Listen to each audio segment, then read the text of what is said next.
Full. We are ready when you are. The garden level. I always get that. There we are. Good evening and welcome to the Thursday, December 6th regular meeting of the Novi Board of Education. We thank you for being here, and I would ask Mr. Mena for a roll call vote, please. Trustee Cook. Here. Trustee Hood. Here. Trustee Mena here. Trustee Murphy. Here. Trustee O'Connor. Here. Trustee Smith. Here. Trustee Stevenson. Here. All right, and if you would all please rise and join me in the Pledge of Allegiance. I pledge allegiance to the flag of the United States of America and to the republic for which it stands, one nation, under God, indivisible, with liberty and justice for all. All right. So the first item on our agenda is our student board member report. We do have a student here. Would you like to introduce yourself? Tell us where you're from and fill us in. All right, my name is Lauren Goodeman and I'm a senior at Novi High School. And in some high school news, in academics, our AP registrations will begin on December 13th and will end on January 11th. Information will be distributed and posted on the Novi Community School District website on December 12th. In student and teacher activities, Novi High School's You Matter Committee has started an initiative entitled Mindful Mondays. Student and staff are able to participate in yoga, which is $5 a session with free meditation. Our goal is to alleviate stress and promote wellness within Novi High School, and all are welcome.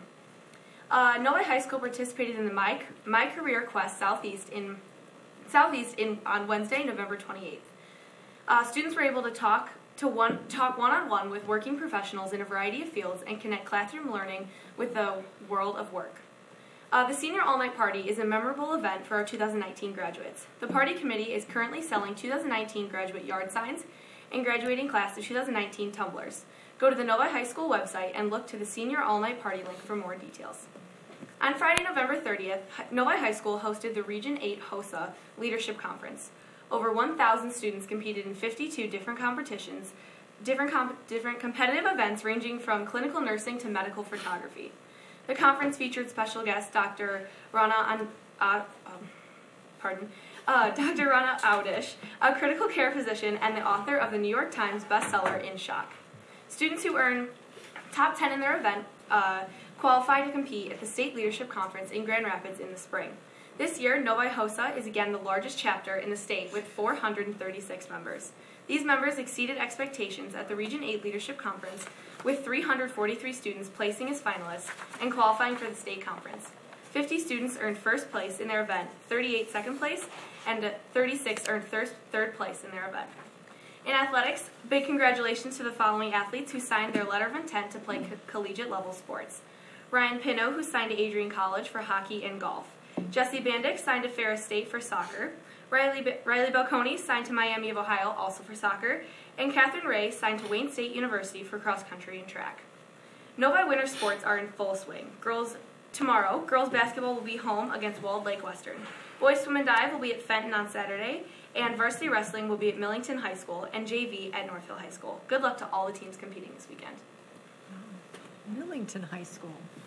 I have not heard of that one. Neither have I. Have you heard of that one, Mr. Mena? Millington? Yeah, I'm not sure where it is, but yeah. It's up in the thumb area. Oh, there you go, from the thumb. Man. Fantastic. Thank you for your filling in us on the high school and everything's going on there. It's very exciting. I was excited about the career thing. I saw some pictures of that. Did you go to that? I did not, but a lot of my friends did, and they said they really enjoyed it. Fantastic. Hopefully it'll become an annual event. Yeah. Terrific. Well, next we have the approval of the agenda. I would entertain a motion. Ms. Murphy, before you go to the motion, I would request that the agenda be modified in that the stadium lighting that is currently in information and discussion would be moved to an action item, and that we would have discussion on that this evening, but also a vote, because that would help us as we plan for the implementation of those lights. From a timing perspective. So if the board, with consideration of the board, I would ask that the agenda be approved as amended. All right. So I'm not sure we have to amend it, but we could bring it up for a vote after discussion without amending the agenda, and I would probably recommend that. So. Okay. Okay, fantastic. Then we could approve the agenda as written. All right. So I would entertain a motion to approve the agenda. And then when we get to that point, we'll... Okay, it's been moved by Mr. Smith. Support. Supported by Mr. Cook. I will call the question. All those in favor of approving the agenda, please say aye. Aye. Those opposed? Motion carries 7-0. Right, next we have our awards, recognitions, and presentations. I will turn to you, Dr. Matthews, for this. Thank you, Ms. Murphy. We are very excited this evening because Dr. Alex O'Feely and members of his staff are here from Village Oaks Elementary, and they will be reporting to the Board of Education on the Blue Ribbon Achievement from Village Oaks Elementary. Village Oaks Elementary School was recently awarded the National Blue Ribbon Award for exemplary status. Only 349 schools in the entire country were awarded this honor, and only 13 schools in Michigan earned this award. The Michigan Department of Education nominates schools based on academic achievement, and Village Oaks submitted a lengthy and rigorous application to celebrate all that makes Village Oaks special. Dr. O'Feely and members of the Village Oaks staff want to thank the Novi Community School District for their support and want to also formally invite members of the Board of Education to their upcoming Blue Ribbon celebration at Village Oaks Elementary. So I will turn this over to Dr. O'Feely. Thank you, Dr. Matthews. I would first like to start off by acknowledging an amazing group of professionals that are here with me tonight with Mrs. Lisa Rice, first grade teacher, Ms. Jen Smith, first grade teacher, Ms. Amber Zarb, social worker, and Dr. Ellis, our art teacher. So I want to thank them for being in attendance tonight, and I want to, as you just stated, invite everyone that's at the table to our ceremony, which will be taking place the day before we leave for break on the 21st of December at Village Oaks. We have some fun things in store. And I also want to thank you guys for financing our trip to D.C. We had an amazing time representing Novi, and we got a chance to meet some other award-winning schools, and it was a fantastic experience. I went with Jen Smith and with Dr. Ellis, and for any of you that follow Jen Smith on Twitter, there were some really fun pictures that were taken. So that was a great experience. And when we were thinking about coming tonight to talk about what we put in our application, we focused on a couple of things that were at the forefront of the application, starting with our commitment to leadership development. We also really spent a lot of time talking about how we celebrate diversity and how unique of an experience the kids have because of all of the cultures and the wide range of people that are in our building. And then the last piece was last year we spent a lot of time thinking about what values mean the most to us at Village Oaks, and we came up with the HEART acronym, which means have a growth mindset, empathize and show kindness, act responsibly, respect everyone, and team up and collaborate. So what we decided today is we have a video that we show once a month. It's called Heart Talk, and our fourth grade students put it together, and it really encompasses everything that we stand for at Village Oaks, and we show it during the time of the day called Leaderific Friday, and I would love if you guys could watch it and see how we celebrate heart at Village Oaks. So if you could turn your eyes to the screen.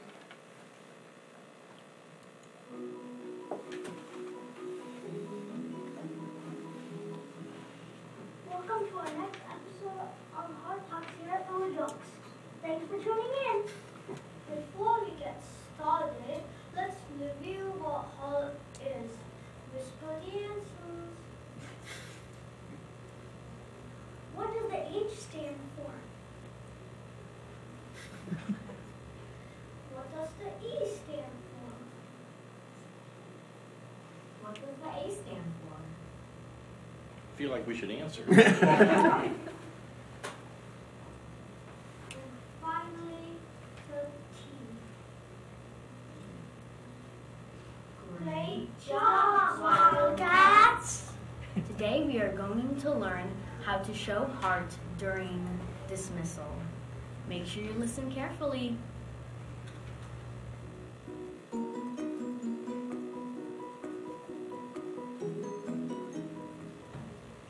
Here's some reminders for dismissal time in your classroom. Make sure that you have a level 1 voice to hear us on the speaker so you don't get left behind. It's important that you're quiet enough to hear your teacher's voice in case they have instructions for you to follow. Remember, don't run to get your backpack and stay safe.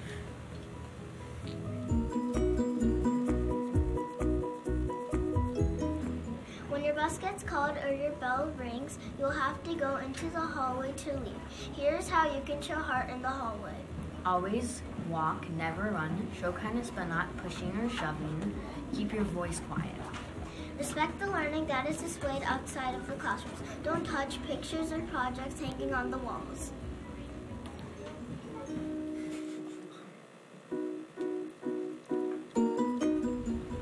Here's how you show heart at the car loop. Don't play by the trees or the flagpole. Don't sit down on the grass or the sidewalk, and don't play around.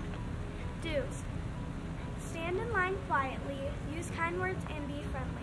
Pay attention and watch for your car. When your car gets close enough, you could get inside.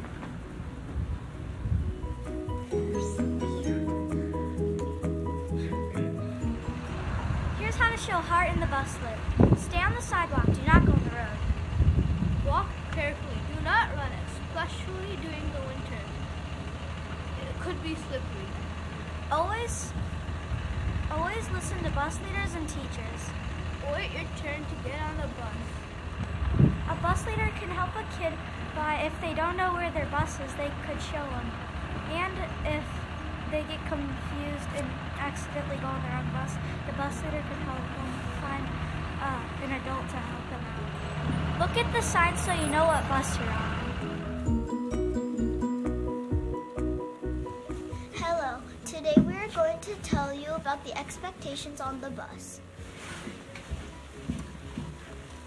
Always stay in your seat and always listen to the bus driver while you are on the bus.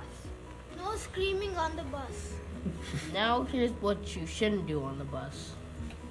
Don't hit each other on the bus. No screaming on the bus. No sticking anything out the window. And last but not least, eating on the bus. Remember to follow the rules and be safe on the bus.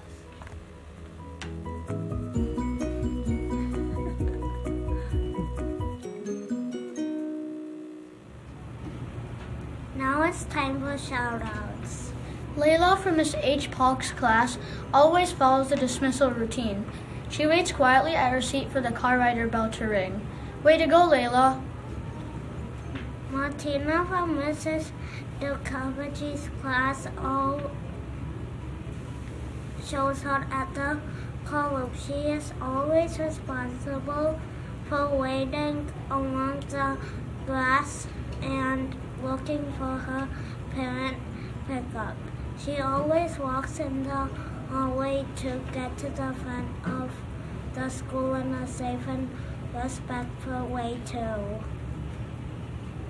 Shout out to Mila in Miss Leslie's class for sitting quietly in the kindergarten bus room and waiting for bus M to be called.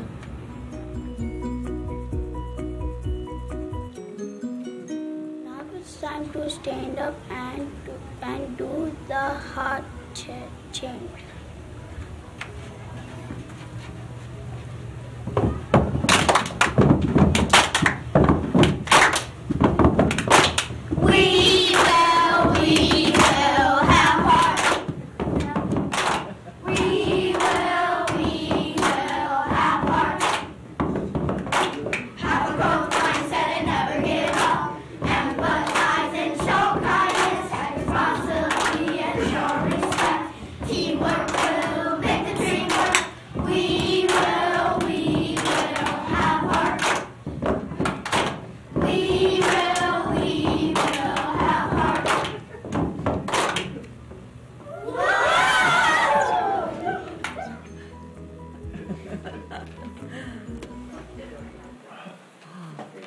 Yes, so as I stated, that's something that we show once a month, and after we show a Heart Talk video, we have activities to promote whatever piece of heart we're trying to emphasize, and our kids really have been responding well, and it's been able to really push along the type of culture that we want at Village Oaks, and that was a big piece of what we put in our application to talk about what really makes Village Oaks a unique school. So you guys got a taste of that, and our kids really do like to get in front of audiences to perform, as you can see in the video. And if any of you guys are able to attend the ceremony that we'll be having in the near future, you'll get a chance to see some more performances. Fantastic. Yes. We were in D.C. actually at the same time as you. I was a little jealous that you were being honored and we were chaperoning, but fantastic to be there in the same city at the same time. Absolutely. Do board members have questions or comments for Dr. O'Feely? Mrs. Hood? I just want to say congratulations to you and everybody at Village Oaks. I was looking up, doing a little homework for this meeting, and you know what does a blue ribbon school mean? And when you go to their website, it talks about affirming the hard work of students, educators, families, and communities.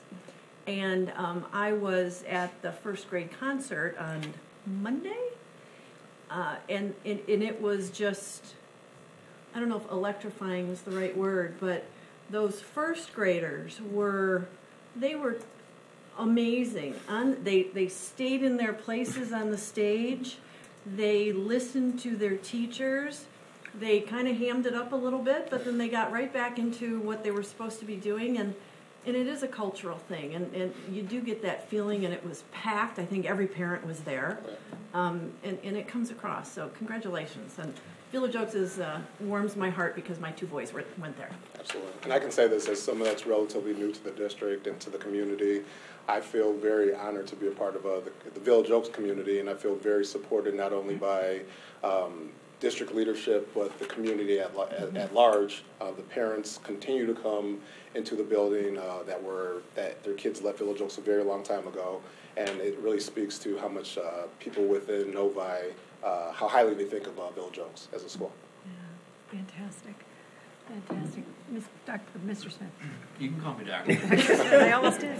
There's a lot of doctors in the room right now. So. Do you know what time the thing will be on the 21st? 9:30.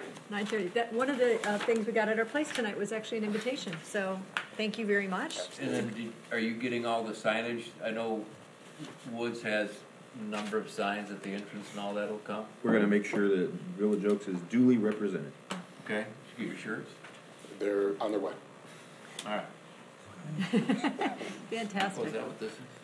Yes, that's the invitation. So thank you for sharing that with us. Thanks for being here. It is fantastic, and the efforts that you guys went to apply. I know that's a rigorous process. I remember when Novi Woods went through it, and how rigorous that is, and just that you guys took that on because you wanted to be recognized, and certainly the piece that Kathy talked about, certainly involving the community. It is a community, Village Oaks. I mean, there's no doubt. You can't walk into that building and not feel it. So they definitely show heart. That's right. So, That's right. Fantastic.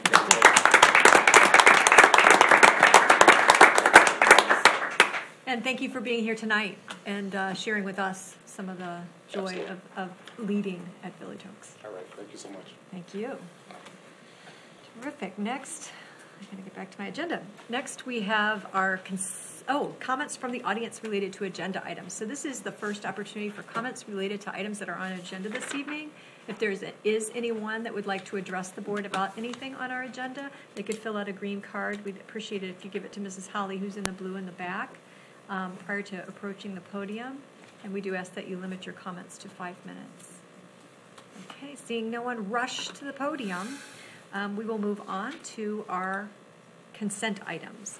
These are items that are routine in nature, so they do not need discussion beforehand. So I would entertain a motion. Mr. Cook. I move that the Board of Education approve consent items as presented. Support. It's been moved by Mr. Cook and supported by Mr. Mena. All those in favor of approving our consent items this evening, which are approval of minutes and approval of field trips, please say aye. Aye. Those opposed? Motion carries 7-0. Next, we have our action items. Dr. Matthews. Thank you, Ms. Murphy. The first action item this evening is our personnel recommendations. Dr. Kinzer is not here this evening. He's at Oakland Schools. They have an aspiring principal's graduation this evening, and we have 2 members of our teaching staff who are participating in that, and so he is there representing the district. So this evening on our personnel report, we have a new hire at Deerfield, a special education teacher, Matthew McKay. We also have 3 special ed paras, Antoinette Patonis, Visalowski Rajandran, and Shannon Utley. And the teacher is going to go to Deerfield. Matthew McKay, he has 6.5 years at a charter school and has been successful there. He went through our process, and we believe he will be a good fit for Deerfield Elementary. And so we would recommend that you would approve the personnel report this evening. Okay, I would entertain a motion. Mrs. Hood? I move that the Novi Community School District Board of Education adopts the personnel report recommendations as presented. Support. All right, it's been moved by Mrs. Hood and supported by Mr. Cook. Any comments or questions about the personnel report this evening? Terrific. I will call the question. All those in favor, please say aye. Aye. Those opposed? Motion carries 7-0. Terrific. Thank you. Next is our strategic plan recommendation. Dr. Matthews. Thank you, Ms. Murphy. Over the past several months, the board and the superintendent have discussed strategic planning. On October 4th, 2018, Scott Morrell, the senior facilitator from the Michigan Association of School Boards, presented to the board the MASB framework for strategic planning. Additional information from other vendors was requested by the board. I contacted 4 other vendors and presented summaries of their services to the board on November 15th.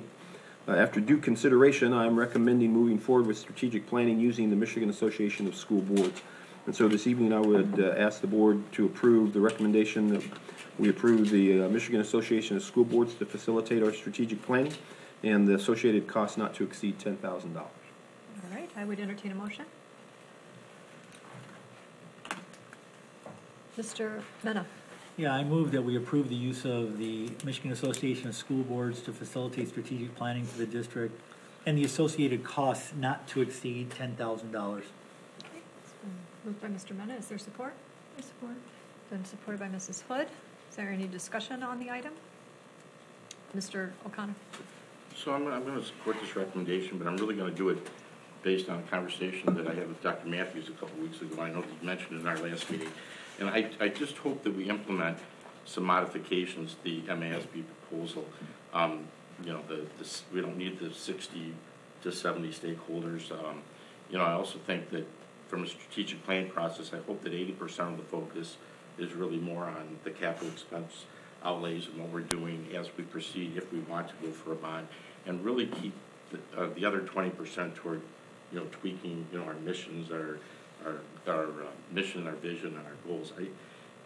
A lot of these strategic plans are for school districts that don't have any direction or that are in disarray, and that's really not our situation. I looked at some of the MASB proposals, and they were really boilerplate, and that's not what we need. So I hope that you'll take the leadership in this process and really customize it for Novi, because this is not a situation where we need to drink the MASB Kool-Aid and have 60 people and start talking about goals. I mean, we're there and we're on our way. Let's just tweak it and move ahead. I do appreciate. I wasn't. I've had several conversations with Dr. Matthews. So I'm just going to say I think that part of the reason they involve a larger number of people is to make sure that the voices are represented of the community. So I think that is also important. I would not want to have people feel like they weren't represented in the process either. So I guess I would caution us to just be cognizant of the different groups, because we are so very diverse, and certainly we have a strong robotics team and some other groups. I would hate for anyone to feel tremendously overlooked in that process. So, and I know there's going to be a lot of opportunities for surveys and other things besides just the committee. So I think we just need to make sure that we're cognizant of involving the community as a whole in that process. And certainly we haven't engaged in a formal strategic planning process in quite some time. And it is, like you said, part of your evaluation on a regular basis to make sure that we are involving community in that. So I would not want us to get too deterred by, I guess, I just want us to make sure that we're cognizant of that as we go through the process.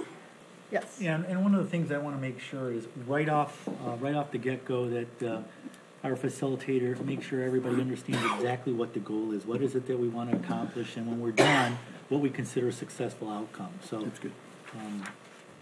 And I think that'll help keep things narrowly focused. Okay, well, I think he did present, and we can have him provide some of that additional information back to us about what the outcomes of that typically are, and then and what we would consider. What we would consider successful in terms of that. Okay, fantastic. I will call the question after the discussion. All those in favor of supporting the strategic plan with the MASB, please say aye. Aye. Opposed, same. Motion carries 7-0. Next is our information discussion. Dr. Matthews. Thank you, Ms. Murphy. Tonight we bring to you a recommendation for stadium lighting. And as mentioned earlier, we would ask the board to consider this, and then if your questions are answered this evening, we would ask you to vote on this.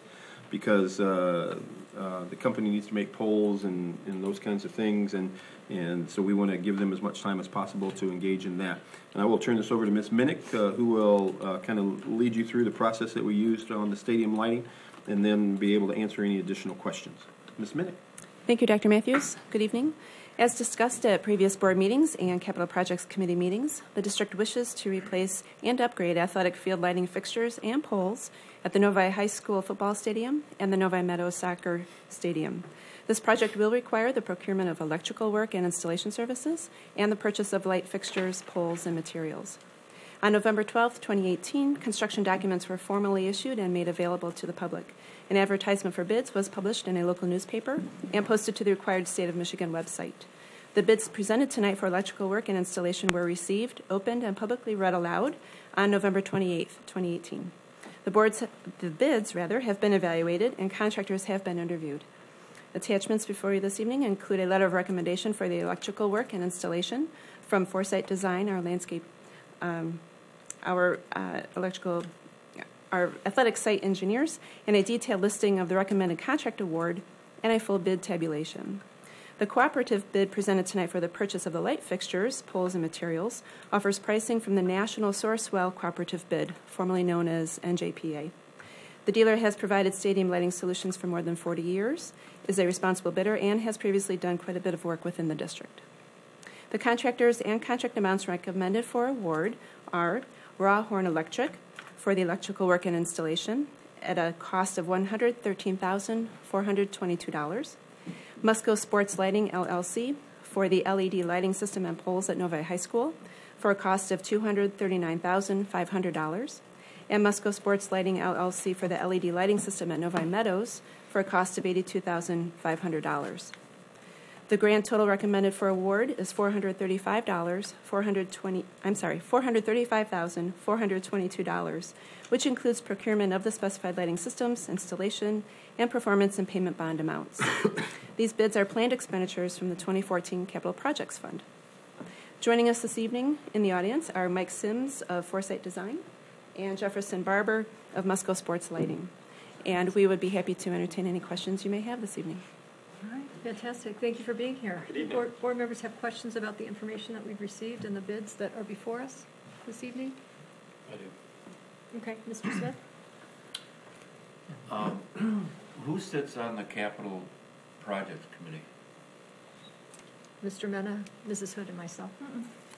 Oh, Mrs. Stevenson, sorry. That's the other committee. You're forgotten. So, because I saw this in preparing for the meeting tonight, and I don't remember it coming up at this table. So is this something that just comes up at the Capital Projects Committee, and then you guys bring it to us for the discussion for this evening? No, it was something that was actually in, well, I'll defer to you, Ms. Minnick, to answer that question. If that was. I'm making a note to myself to research exactly which board meetings we've discussed it at previously, and I'll have that for you. Okay, maybe it was one that I missed. I just didn't remember seeing it before. And then, is this part of is the Capital Projects Fund often referred to as the sinking fund? Well, the sinking fund is a capital projects fund, as is the bond fund, and these dollars will be expended from the sinking fund because it was there's an allocation from the sinking fund to go toward all the capital projects as a result of the bond program. Okay, and I know I sit on the Finance Committee meeting. Do we have in our numbers somewhere updates and balances on the sinking fund? Or generally, how much is in there? Can you answer that? Yes. I'd have... Just ballpark. We have about a $2 million fund balance, and we take in collections about $1 million per year in our sinking fund.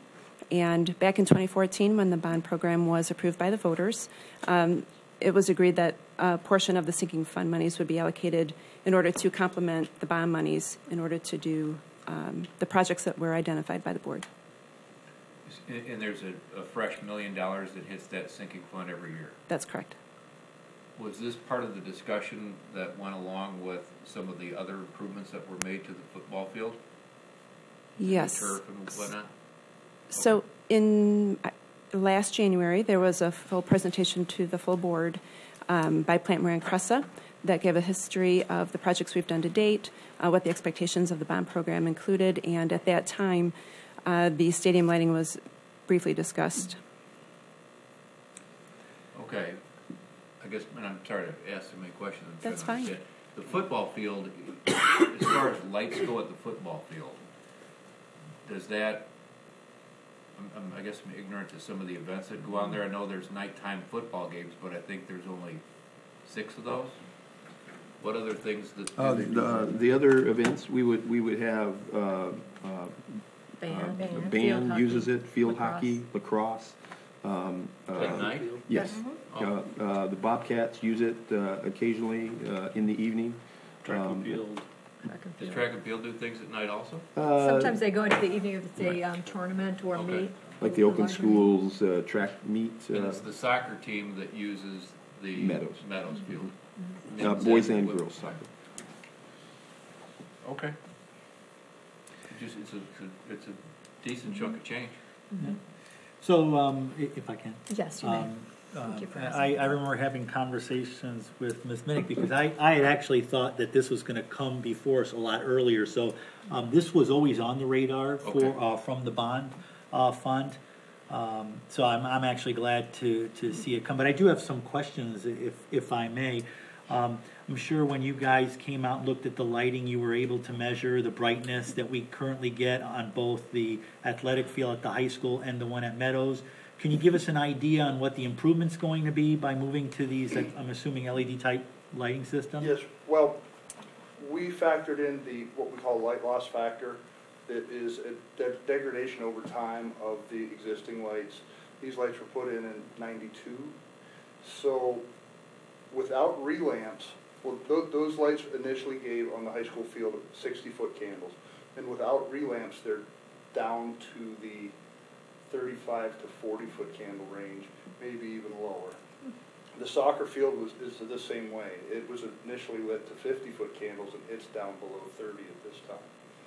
And the new LED lights, it's going to give 50-foot candles on the football field. And since it's only soccer being played, don't take that the wrong way, but soccer's the only sport being played on Meadows, you don't need near as much light on a soccer field as you do a football field because the ball is big and the ball is relatively slow.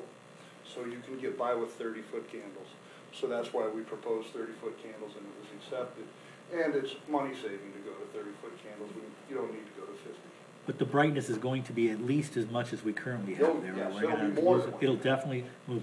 And if I can continue, a lot of the new systems that I see being installed at area high schools include some automation where you can turn on and off the lights remotely. Would that be included Yes, in both? Both projects have what we call Musco's control link system, which lets the operator, be it the athletic director or the facilities director, schedule the use on their desktop, or they can use a phone app, or they can call it in, have the lights go on and come off. You don't have to send a custodian out at midnight to shut a light out because somebody forgot to turn it off. But the manual will still be there as well, Yes, correct? the manual override is always available. Okay. Thank you. We use that system on more than 90% of the fields we sell. And, even Major League Baseball uses it because it lets the end user be in control of the lights, and it minimizes light usage because they go off when they're supposed to. Right. And if I could just add also, and thanks for bringing up the fact that there are, I know we tend to call that the football field, but it really is the athletic stadium. We have so many groups and organizations, and a lot of community members, and band, and community members who I see out there quite a bit, using the track at all hours too. And I don't know if we currently have some sort of schedule in place when the lights come on and off, but it's nice to know at least now that can be automated. So community members who are certainly paying the toll for our district can still use the facilities when needed. So. And just to add to that, the fact that we automated, it lets us as a company monitor the fixtures, so we know when a fixture might go out. And when a fixture goes out, we are proactive in the warranty. Each one of these projects gets a 25-year no-touch warranty. And we will take care of any situation that arises. Fantastic. Okay.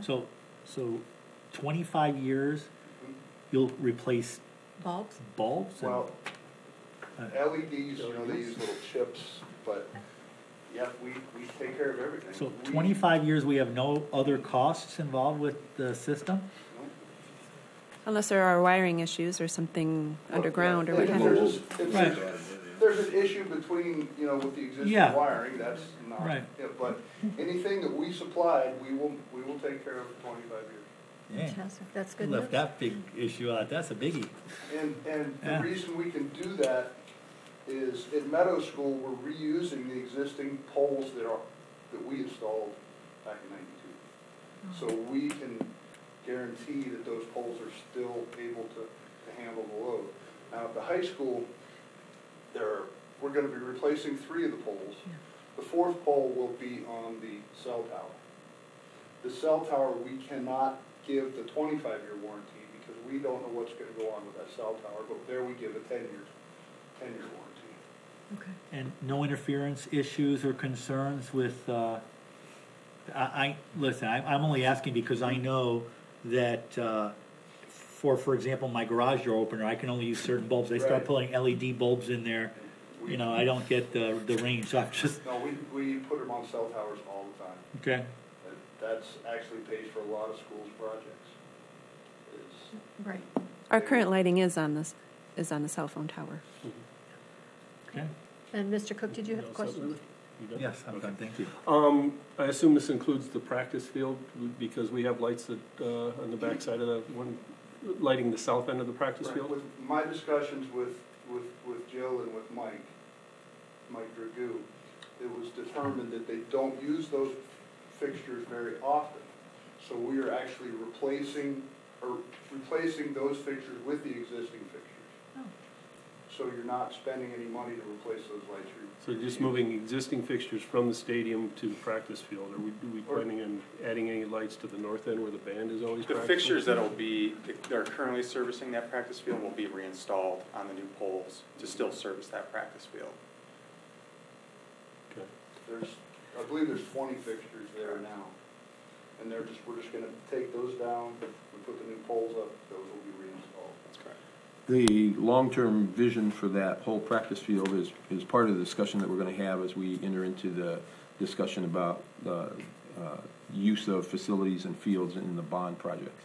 And so we weren't, at this time, ready to make the decision as to whether we should light that whole field, because there are discussions or opportunities, that maybe we want to put some sort of field house in part of that practice field, and so we just don't have a good plan at this point, so that's why there's no additional lighting going up at this point.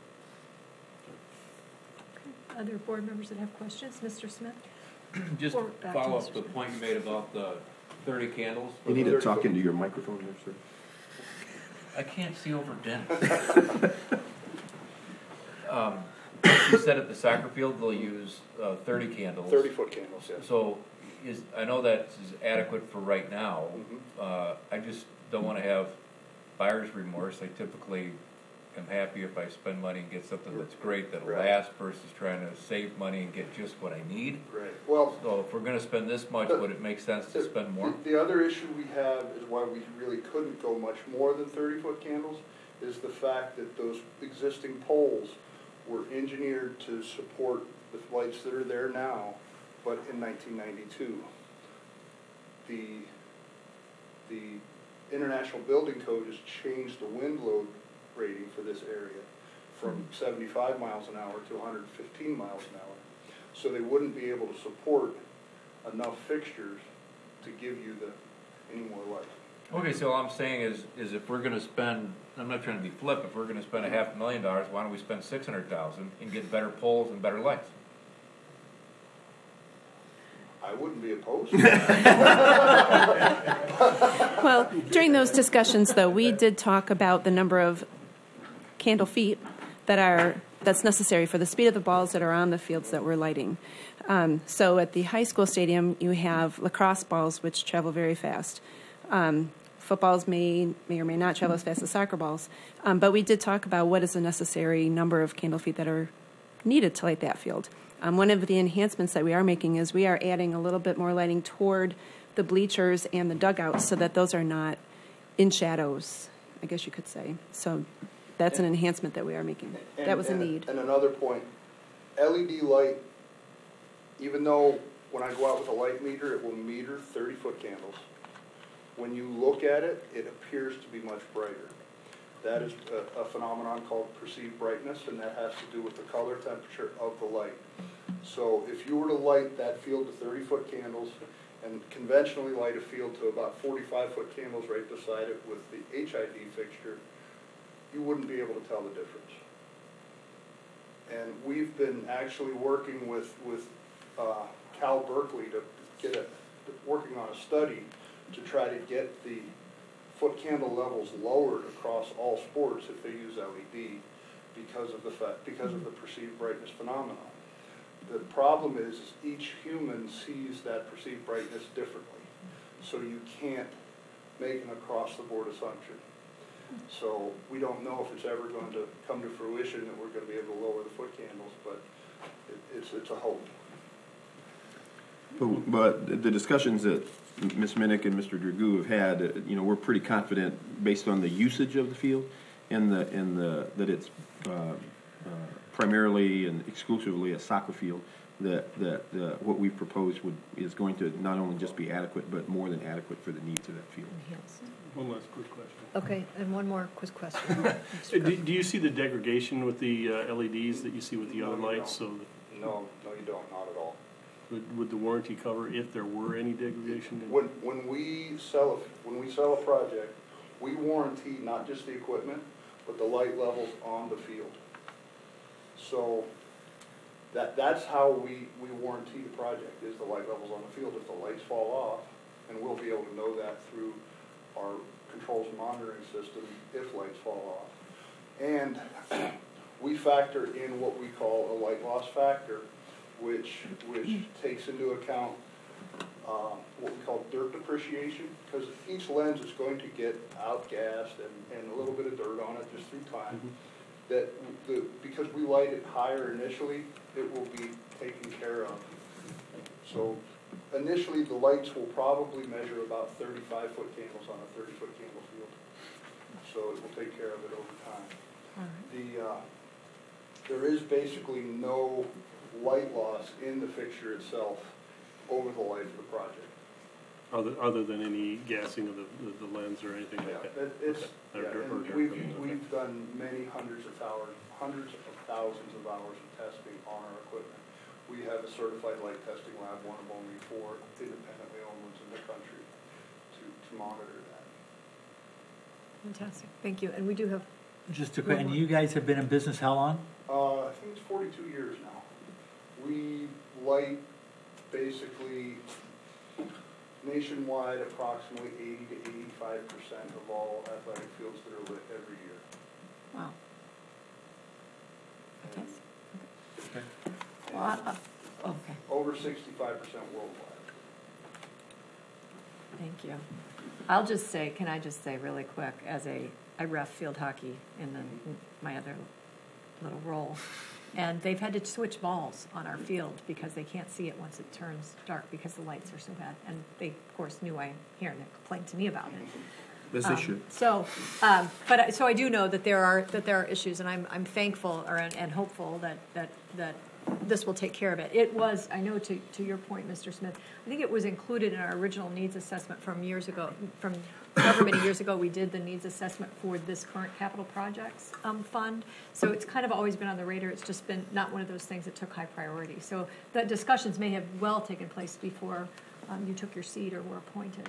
If I can chime in on that, this was a project that was identified early, but it was a project that was not going to get done unless we had the funds to do the project. And so we're now at that point where the projects have been completed that we promised the community, and so now we have these funds available to do this project.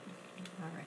So I need a motion to move that to an action item in order to conduct the work while the kids are obviously not using the field. I'd make a motion to move it to an action item. Thank you, Mr. Smith. It's been moved by Mr. Smith and supported by Mrs. Stevenson that this move to an action item for timing purposes. All those in favor, please say aye. Aye. Those opposed, same.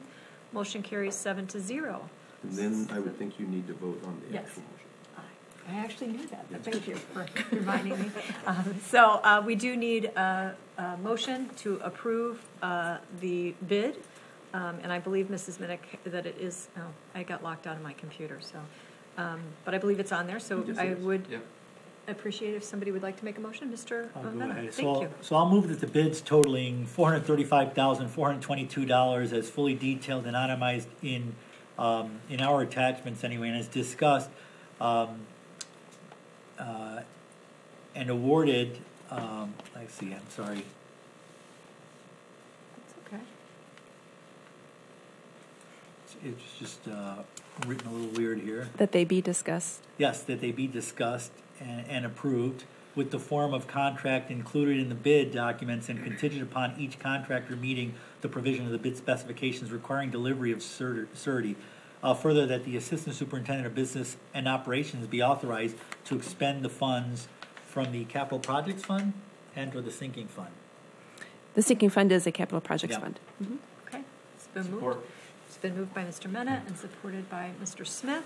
Is there any additional discussion, comments? I appreciate you being here, covered that thoroughly. I will call the question. All those in favor of the recommendation as presented, please say aye. Aye. Those opposed? Motion carries 7-0. Thank you again for being here, answering all our questions. Thank you.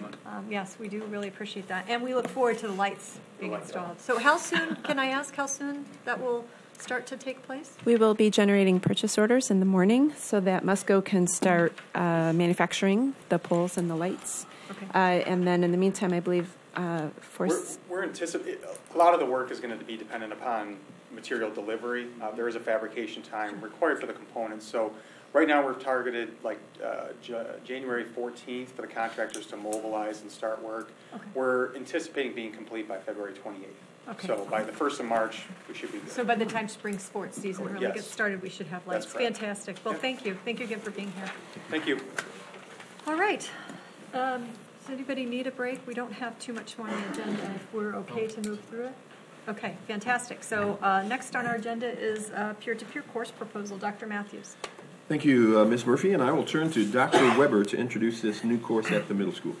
Thank you, Dr. Matthews. It's my pleasure to welcome Principal Robert Baker and our Director of Special Education, Shaylee Patel, here tonight to answer any questions for the board regarding a peer-to-peer leadership program at the middle school. Peer-to-peer is something that the board saw in front of all of you last year for the high school. We're bringing this to the middle school. At least that's what we would hope to do.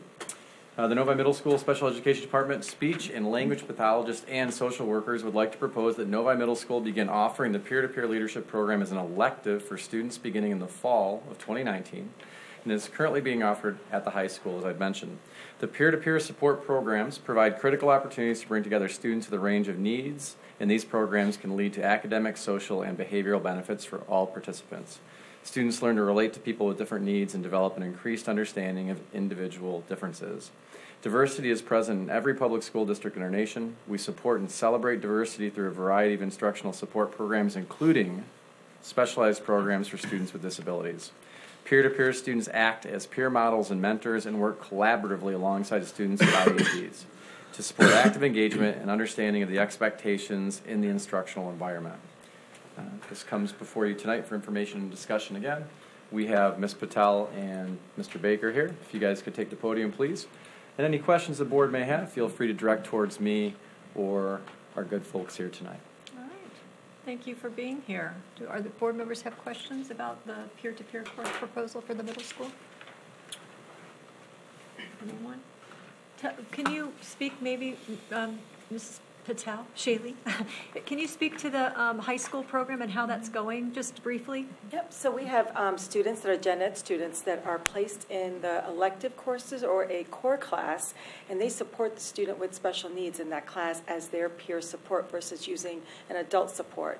And so they're assistant there to support them with note-taking, understanding the materials, supporting them with labs, whatever the course requirements may be. So that gen ed student is really getting an elective credit for it, while the students with special needs is getting the core or the elective credit based on what course they're in. Okay. Questions? Mr. So how's it going? It's going great. It's going great. It is going really well. Our students are doing well, and the gen ed kids are really enjoying it as well. So it's going well. Great. Mr. Cook? Okay, we're going to expand this into the middle school. Right now, the course catalog in the high school has it for 10th, 11th, and 12th. Are we going to bring it down into 9th grade also, so some of these special ed kids with the IEPs can basically have the same gen ed kid help them out throughout? Or well, how do we have any of that are we going to have any of that going on? I think when we look at the 9th grade requirements, they're a little bit more rigorous than 10th, 11th, and 12th grade. For middle school, we're running it through the elective classes versus a core class. So there's a little bit of difference, and there's a maturity level too at the high school as a 10th grader going 10th, 11th, and 12th grader versus at the middle school, we're going to only do it in the elective classes to start off with. And then I don't think it's appropriate for our 7th and 8th graders to support the kids in the core classes yet. And it just should be a small number of students, I would imagine, that sign up for the elective and ultimately get some kind of real good training the first quarter of the year with one of our special ed teachers and our social worker as well to kind of learn how to work with students and support them in their coursework. And then ideally we would kind of pair them up and work with their schedule a little bit so that they would have an overlap class with a person at the peer that they're trying to support later on in the rest of the year. Yeah, I realize it's a little bit different than the peer-to-peer you're running in the elementary schools. There's a club and the likes of that. And I like the idea. I think it's great. It's because there have been some friendships made out of that. And as Ms. Patel knows, my son is a calming factor for one of the special ed kids when things go wrong. So I support this wholeheartedly. Fantastic. Okay. Yeah, and on a piece, Mr. Cook, with that, the idea of offering these opportunities for our kids in different courses is a testament to Ms. Patel and her staff in wanting to expand opportunities for each of our kids. Every student in our district is first and foremost a general education student, and we live that and mean that when we do things such as whether it's the Novi United and the athletics that we're doing or peer-to-peer. My own son is a peer-to-peer mentor in 3rd grade, and the benefits to him as well are extraordinary, not to mention the benefits to the student that he works with. So I'd like to thank Ms. Patel, her staff, Mr. Baker, Principal Baker, you're in your first year. It's been a pleasure working with you the first 3 months here, and your openness and thoroughness and wanting to explore opportunities for your kids, so thank you. Speaking of thoroughness, one point of clarification too. It will be an elective option for the general ed student who's taking in the first quarter, but they may get paired up with a regular class, like an English class or social studies class later in the year once they're trained and they have a buddy.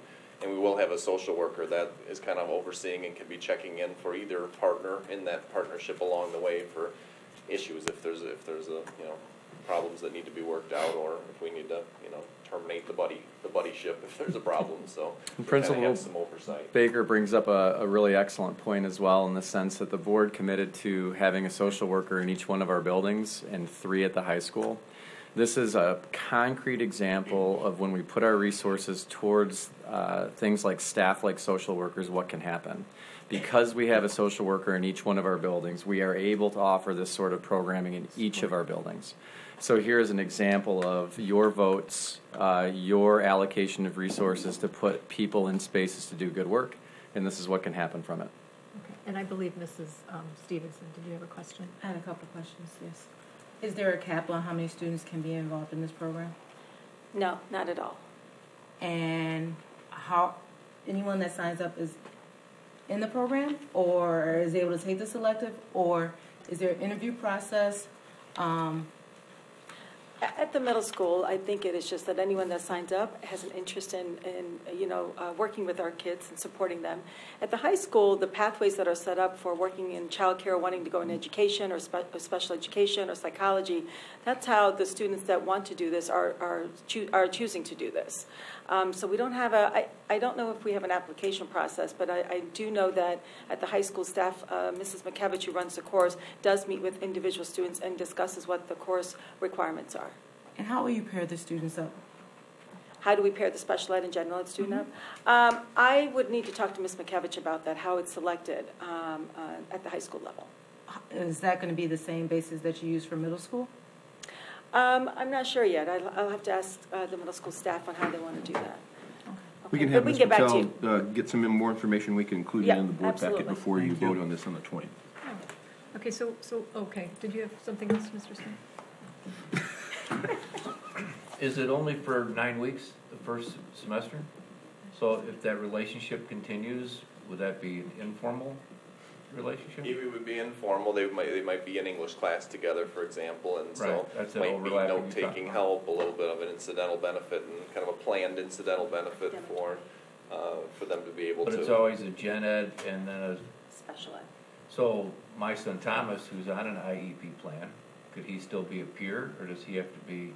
No, he can be the peer to support the student that has more needs, that may have more requirement, and more support. Okay. Yep. Additional information that student might have? I kind of see this as maybe having additional. Another question. Go ahead. So I'm just thinking, is this the first year it's done at the high school or second year? So the high school used to do something called the Buddy to Buddy program for many years. This is the first year we've made it as a course that students can get credits for. The concept is still there of supporting students with special needs with gen ed kids, but now we're running it through the course and kids are getting credit for it. So we've made it a formal process. Are we tracking and keeping data to show the success of the special ed students? Yep, so as first semester is ending in January, we'll definitely be able to provide that data. Thank you. Okay. So that's something else. Okay. I kind of see this as having implications too, possibly not just for special ed students, but maybe some of our ELL kids that are struggling a little bit. I guess because I was assigned, I'm going to give away my age here, but the last boat lift out of Vietnam, I was assigned a peer, probably because I talked too much in class, but got me to talk to him, who couldn't speak any English. But anyways, it was a fantastic situation where I had the opportunity to help him understand what we were doing in class, and obviously kept me busy. So I kind of see like if the success of this is such that maybe there's greater implications within our district, because I know we do have students that come here that don't know English, and they may come in at a different level. So that's a great point. Yeah. So anyways, fantastic. Nice to see that you're moving it down. What I heard from board members that they'd like information about how students are selected and then how they're paired up. So if you can get that to us. Is there other information that the board can think of that they need before next week? If you do think of any questions that you want answered before next week, please get them to Dr. Matthews, and he can get them to the people that need to answer them. But we look forward to this coming back to us then at our last meeting in December on the 20th. Correct. All right. Terrific. Thank you for being here. Next, we have another course proposal, Dr. Matthews. Correct, Ms. Murphy. This is a high school course proposal. It is a sports statistics course proposal. And I will again turn to Dr. Webb. Thank you, Dr. Matthews. Chris Payton, a teacher at Novi High School, would like to propose that Novi High School begin offering sports statistics beginning in the fall of 2019 at Novi High School. This course will fill the need for a fourth math credit that the Michigan Merit Curriculum requires. Statistical reasoning in sports would be paired with medical math, which is currently active and running. There's one section of that at the high school right now. A student would switch from medical math to sports stats or vice versa at the semester's end. Many colleges are now requiring courses in statistics, and this would be a great opportunity for students to have a foundation of the subject prior to entering those classes. So we have Mr. Chris Payton and Assistant Principal Ron Kane here tonight to let you know in our process that Principal Carter has signed off on this. We've met with Principal Carter on it. At the high school, as a reminder for the community, courses can be proposed. It doesn't mean that they will run. Courses can be approved. It doesn't mean that they will run. There needs to be a threshold of students who sign up for the course for it to run and to be active. I think that's a question that some board members have or community members may have with that. Our goal here is to provide our students with options and opportunities and to have an agile curriculum that meets their needs. And at the end of the day, choice is what trumps everything else. The kids choose the courses that they want. If courses do not meet that threshold, again, with a few exceptions, then they will not run. So I would offer Mr. Kane and Mr. Payton to please come to the podium and answer any questions for our board. Thank you. Okay, perfect. Board members have questions about Mrs. Stevenson? I think my question is for Dr. Weber. How many elective math courses do we currently have that are offered for our high school students for that fourth year requirement? I think, we would have a lot of upper level, going from pre-calc, calculus, the IBs. Well, I was just talking pretty much like the accounting. You could take your second year road tech as part of your math. I don't know, maybe not here. I don't know. I shouldn't say that. I think some of your road tech second year you could take as a part of your elective for your math. So, like, how many options do we already have? We can get you the exact number. Okay. But all the options that you're saying, I mean, in the thing, Ms. Stevens, you think of the IB and AP course options that we have as well at the high school, as you know, are 18, I think, and 21, respectively, on those. We have classes that can count for math credits. We have the additional pieces, and thank you for saying that, beyond and above and beyond the honors classes, the Calc AB, the Calc BC, and pieces that kids will take as they matriculate up. So we'll get the exact. We can get the exact number for you. The other thing is a semester. It's a semester course, so there aren't many semester electives to keep kids in the math department. With the statistics, we see a lot of our kids go to college, and their programs are requiring statistics and having foundations in statistics. I've taught a lot of stats at the high school for a lot of years. I get a lot of kids, stopping in during this time or writing me, as they go to their colleges, and they're just happy they had seen stats in the high school prior to seeing it for the first time at the college level. It's really helped them. Get a lot of good feedback from my kids over the years about, just having that exposure. Is there a reason why sports statistics was just... Yeah, well, I looked at, we had to do it in a semester, so I looked at several different, versions of the stats, and the sports stats, I just thought it would maybe catch a niche part of our school population that maybe wouldn't otherwise take a stats course. A lot of kids in our building they love sports, and they're afraid of stats. We teach our kids to be a lot of algebra-based mathematics. They're very comfortable with algebra-based math. You throw stats out there, and I think it scares them away. And once the kids are in the class, they really enjoy it. They get a ton out of it. And the sports stats, I just thought it would be an interesting lens, different, just a different twist on the statistics. And to Mr. Payton, to your point, we have almost 7 out of 10 of our students, middle school through high school, are involved in athletics in our community school district. It's extraordinary. If you look at a district like Lansing Public Schools, you're looking at 1 of 10. So to your point, Mr. Payton, the piece is that you're also crafted and created a class, went to your own efforts to do so, to target a substantial subset or population of our students that may find interest. And also on the piece of my Master's of Public Administration and my doctoral program, the math classes that I engaged in both of those programs were statistics. Those are the pieces that we see kids needing exposure to in different areas and different disciplines. We certainly have all the bases covered in other mathematical disciplines when we look at the calc classes and all of those pieces. And how long have you been a member of our math department here at the high school? 14 years. Thank you. Okay. And Mrs. Hood? Excuse me, I had actually a couple things. I was excited when I was reading about this because it reminded me of graduate business school, and there was a requirement for calculus. And business calculus is much different than engineering calculus. And this struck me the same way. If it's statistics was never, you meet people and they either love statistics or they really don't like statistics. And I'm on the don't like it side. But this seemed like it was, to me, I could equate it to the business calculus versus engineering calculus. So I like that piece of it. I also think, to Dr. Weber's point, we do have a lot of kids who are into sports, and I was thinking when Mr. Smith at one of our recent meetings was giving kudos to other members of our board about running the statistics for our football games. And I thought, when I read this, is there a possibility to extend from the classroom, let some of our students do statistics for baseball, football? I know from the team manager for varsity baseball a couple of years ago, he's now a sports management major.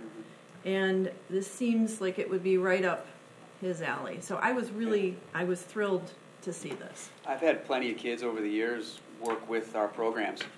You know, they just, basketball coach, or whatever coach gets a hold of me and says, hey, I need a kid to help me. And it's happened plenty of times.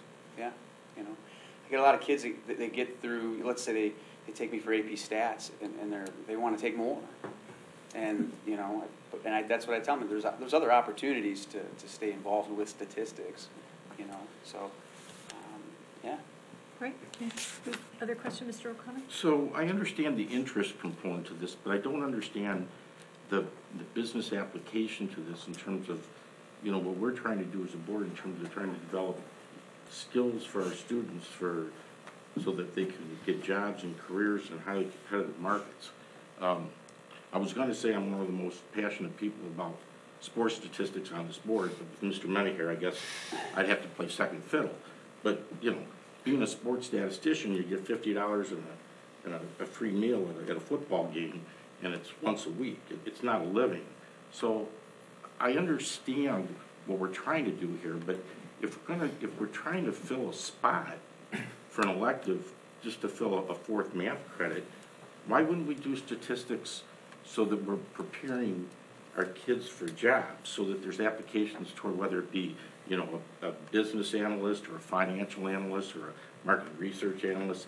The sports statistics, I could see the kids picking that class, but if we didn't have curriculum minimums based on the state, they wouldn't take 4 Englishes, they wouldn't take 4 maths, they take band, they take 92 electives. So I'm not understanding. It sounds like fun, but how does that help our kids? Yeah. I'll try to answer that, Mr. O'Connor.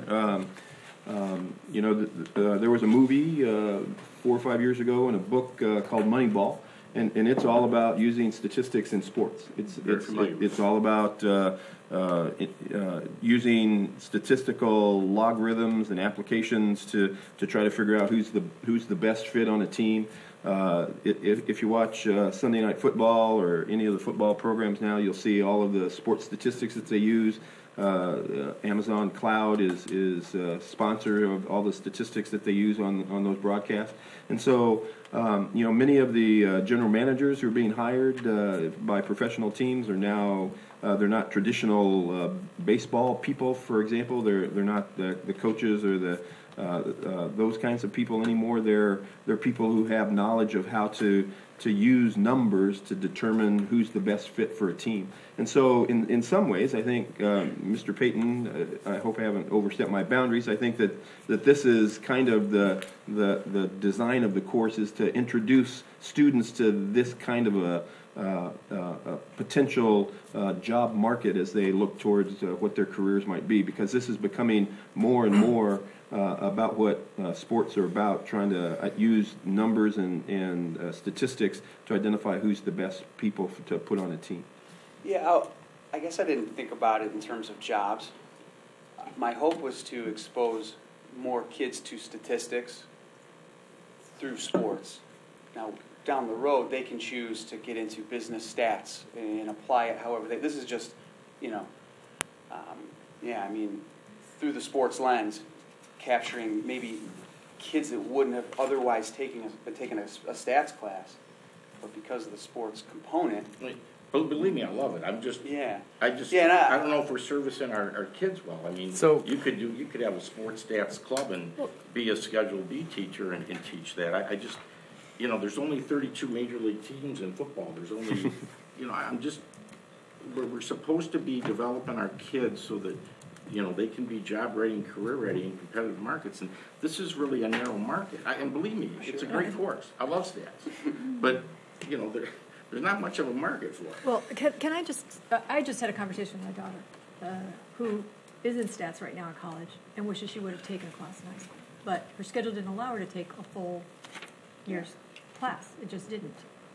I think she would have taken it. She's never seen it before. She's struggling. Like, she's getting tutoring for it. So I think there's I'm not against the stats course. It's the application of the stats. I understand the value of the stats course. I'm saying that we didn't have the opportunity for her at the high school to do it in her schedule, and I think this is something that allows some of those kids maybe that don't have, because we're limited. We all know how limited they are, with the sixth period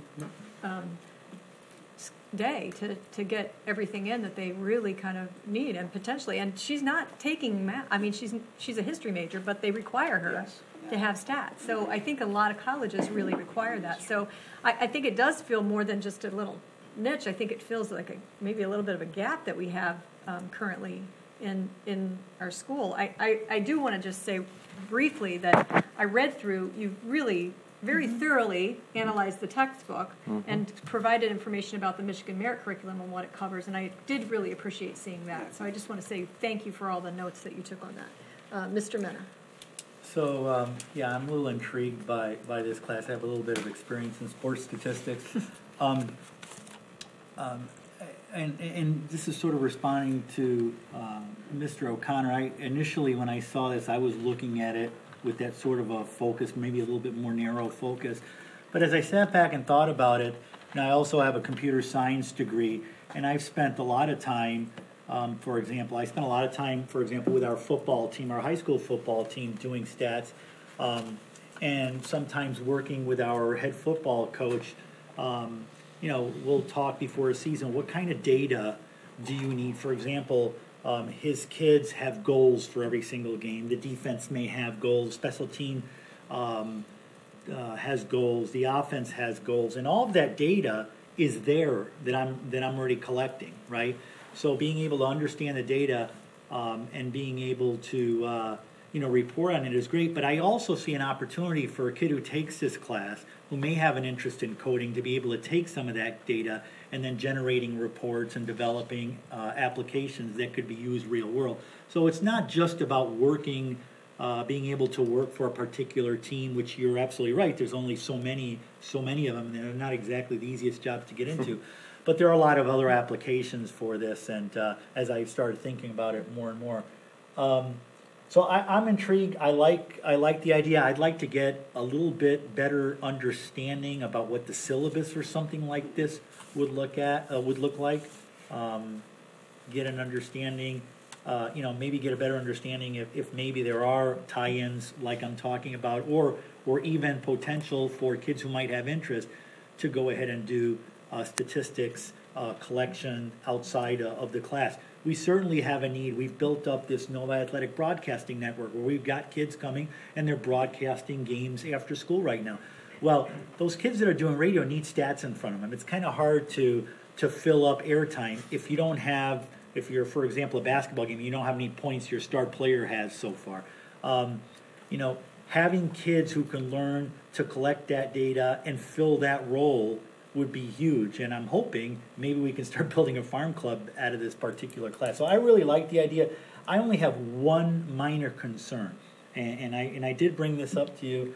My only concern is this, in essence, is sort of another elective that we add, and we continue to add more and more choices for kids at the high school level, and choice is good, but I sometimes worry that we're starting to have elective competitions, right? A lot of times we'll sit here and we'll say, well, we're not going to run this class because there wasn't enough interest in it. Well, is it because maybe we give them too many choices and now we've got all these classes competing? And I don't have the answer to that. I'm sure folks around this table probably have thought about this. I'm just, at some point, I want to see a plan from administration that says, at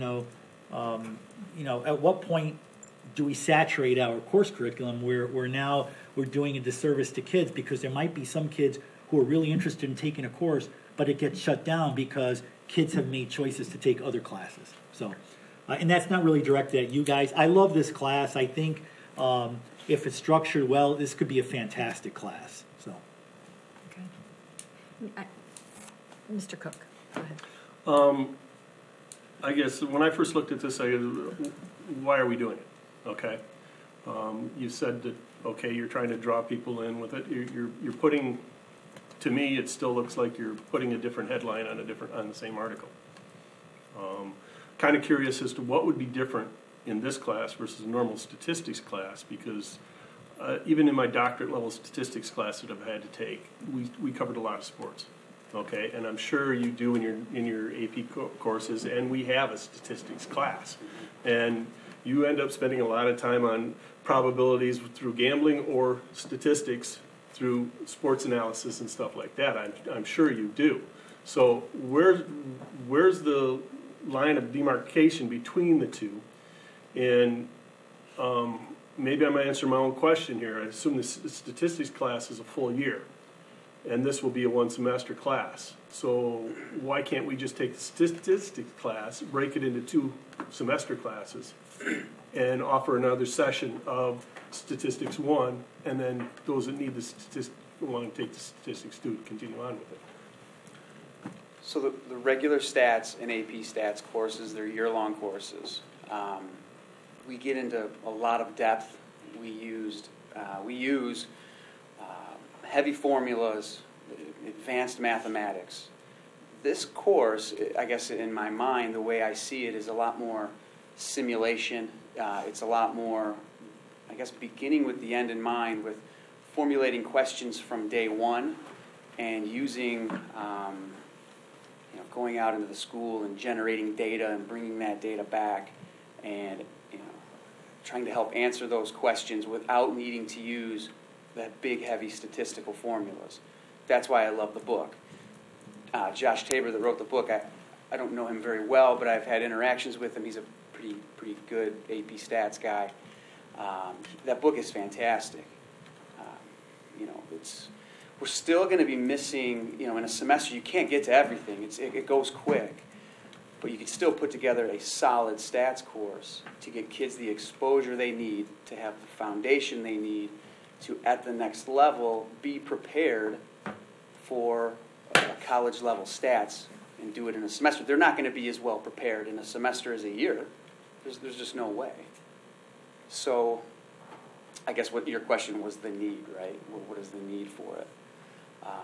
In my heart of hearts, it's taking the kids, like I said, who would not have otherwise taken a stats course, getting them into a stats course, even though it's a semester, and getting them some tools to be successful at the college level through the lens of sports, and not bogging them down with the advanced statistical formulas that would probably push a lot of the kids away. I mean, it's the regular stats, the AP stats.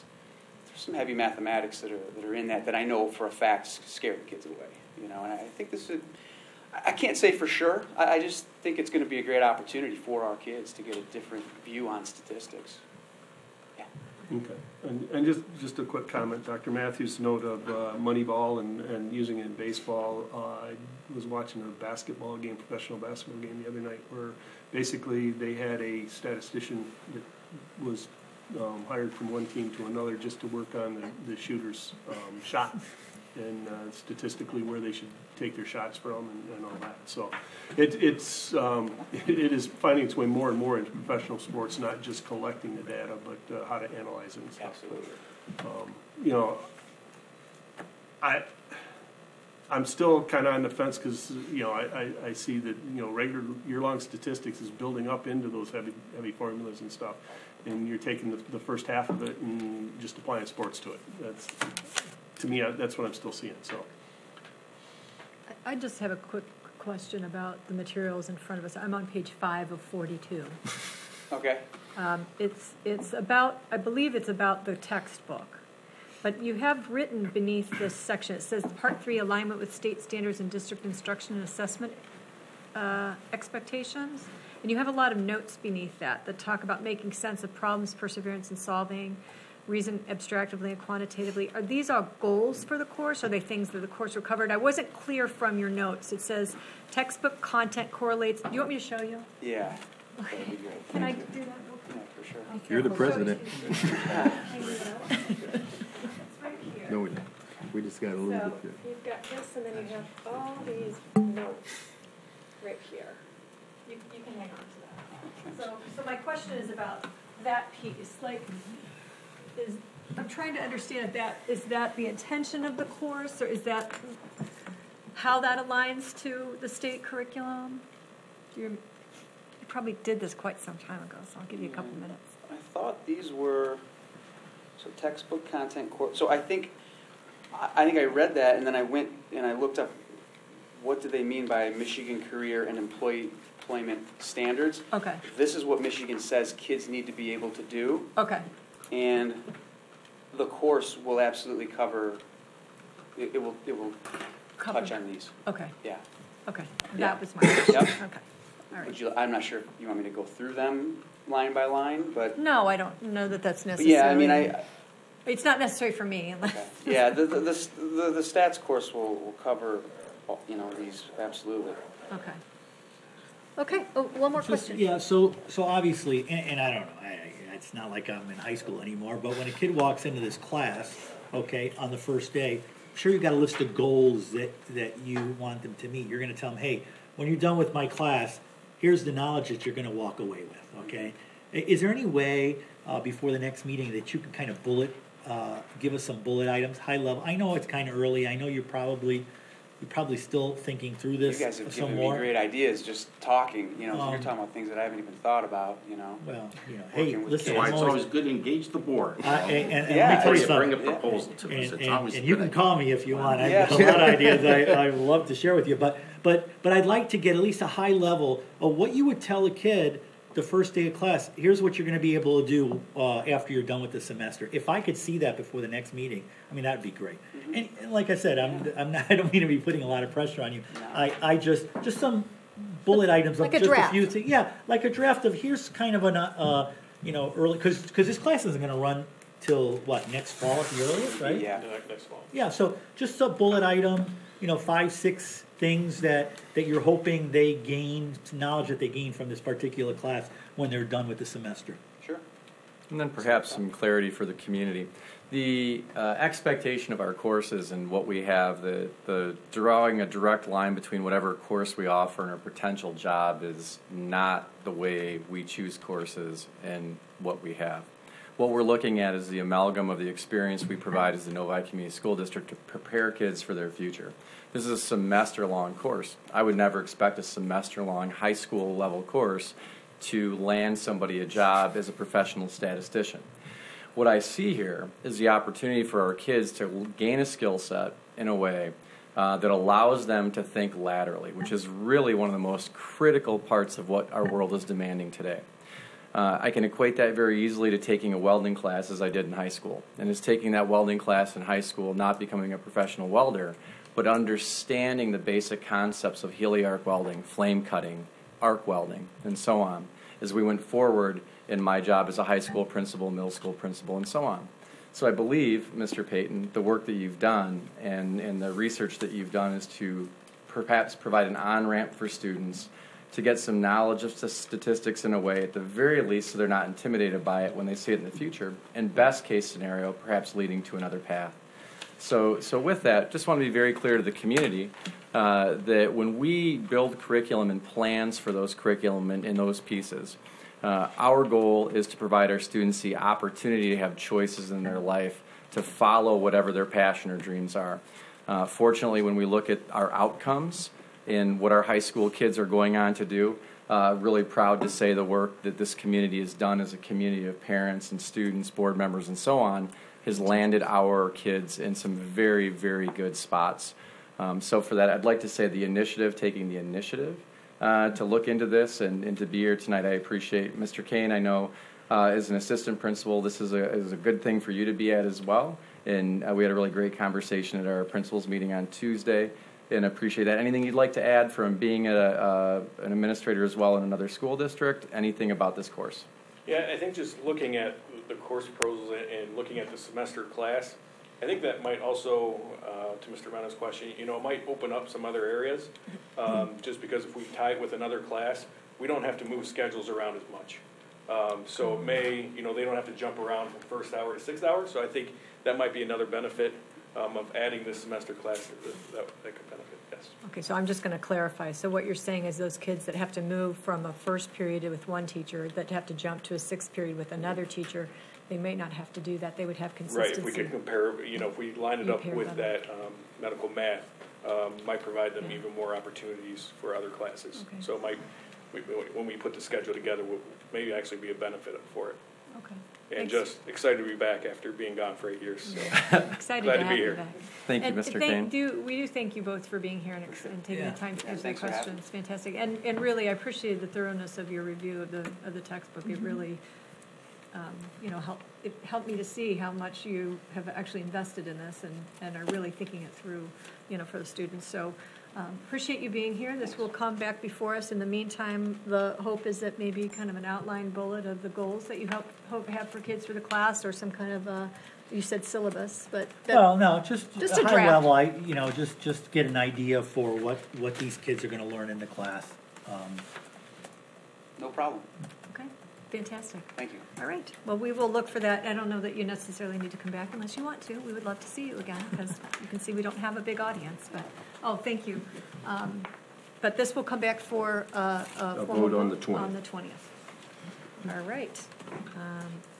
Now I have to get back to my points on the agenda. So we are to our second opportunity for comments from the audience. This is an opportunity for anybody to comment on anything within our jurisdiction. At this time, if anybody would like to make comments to the audience or comments to the board or approach the board, we'd ask that you fill out a green card and give it to Mrs. Holly in the back so that we can identify you and follow up with you. And we would ask that you limit your comments to 5 minutes. Once again, seeing no one rush this podium, we will move on to the superintendent's report. Dr. Matthews. Thank you, Ms. Murphy. The Michigan Department of Education recently awarded 34 Novi robotics teams a total of over $9,000 to support our robotics programs in the district. The grants range from $100 to the high school Frog Force grant of $2,500. The Michigan State Legislature is finishing the legislative session in what is commonly referred to as the lame duck session. Many education-related bills have been introduced. Some of these bills are quite concerning to those of us who work in the education field. A package of bills that would change the school accountability framework are being proposed in the House and Senate. HB 5526 is a rather complicated bill asking to make big changes. It's hard to understand why this would be taken up in lame duck when there is a limited amount of time and a limited opportunity for discussion. Additionally, a report card system for schools has some significant concerns. In a district like Novi, we have a high English language learner population, while South Lyon does not. In this bill, one of the factors determining the grade is performance of English language students. How is it fair that Novi is held to a standard that South Lyon, by virtue of its low English language population, is not held to? The legislation also focuses on math and English language arts. There is no consideration for science and social studies. In addition, what about districts that have a robust curriculum like Novi, and a district like Novi that has invested time and energy into developing our science and social studies curricula? We will not get credit in this report card bill for the time we have spent on science and social study curricula development and the performance of our students in those key areas. Additionally, there is no factor in this report card bill for art, music, or PE programs. There is no consideration of extracurricular activities. We have robotics, HOSA, DECA, multiple clubs, extracurricular activities at our 5-6 building and our elementary buildings, and a robust educational athletic program. This bill would give Novi no credit in the report card rating for those things. Additionally, advanced placement or international baccalaureate programs are not recognized in this system that is being proposed for the report card. A parent would look at a grade and believe that it identifies all the important areas for a school. This bill does not do that. This bill does not appear to be an appropriate way to grade schools and has, in my view, significant problems. I would encourage the board to voice your concern to our state legislature. I would also encourage our community to voice their concerns. Another issue that the legislature is addressing in lame duck is funding. Governor Snyder and Speaker-elect Lee Chatfield have both put forward ideas to make major changes to sales tax distribution. Both ideas divert the sales tax revenues from schools to roads. Pitting roads and schools does not seem like an appropriate conversation to be having at any time, and especially not during lame duck. In 2014, a plan similar to Representative Chatfield's proposal to shift sales tax dollars collected at the gas pump to solely fund road projects would have resulted in an estimated loss of $725 million to the school aid fund, or nearly $475 per pupil. Governor Snyder's plan to fix the roads with online sales tax revenue will weaken the school aid fund as well. As an increasing number of retail sales move to online and brick-and-mortar businesses like Toys R Us and Sears go out of business, online sales tax needs to be treated just like any other sales tax to ensure a strong school aid fund for future generations. In Michigan, voters approved an increase in sales tax from 4% to 6%, or from 4 cents per dollar to 6 cents per dollar. Regardless of where the sales tax is collected, in stores or through online purchases, the voters approved 2 cents in sales tax money should go to schools. That should continue. Governor Snyder is also proposing changes to income tax collection to repeal the share of the state earned income tax credit that is earmarked for education. The change moving tax revenues from gross to net might cost schools more than $400 million a year. The consequences of rushing these major tax reforms through lame duck could be disastrous for schools and students throughout Michigan, and the legislature should resist any effort to do so. It's important for our Board of Education, as representatives of the community and as elected officials who have a policy and fiduciary responsibility to public schools, I would suggest to fight against these proposals that are being discussed in the lame duck session of our current legislature. It is also important that our community contact our elected legislators to let them know where you stand on these issues. If our community wants additional information on these issues, you could call my office, and I will ensure that you receive information. With tonight's approval of the strategic planning process, I'll develop a list of parents, community members, and staff who will be invited to participate in the process. This process will ultimately involve 2 planning activities. The first will be our MASB strategic planning process. In this, there will be focus groups that parents, community members, and staff can participate in. There will also be a Saturday session that parents, community members, and staff will be asked to participate in. The second planning activity will be our Community Bond Steering Committee.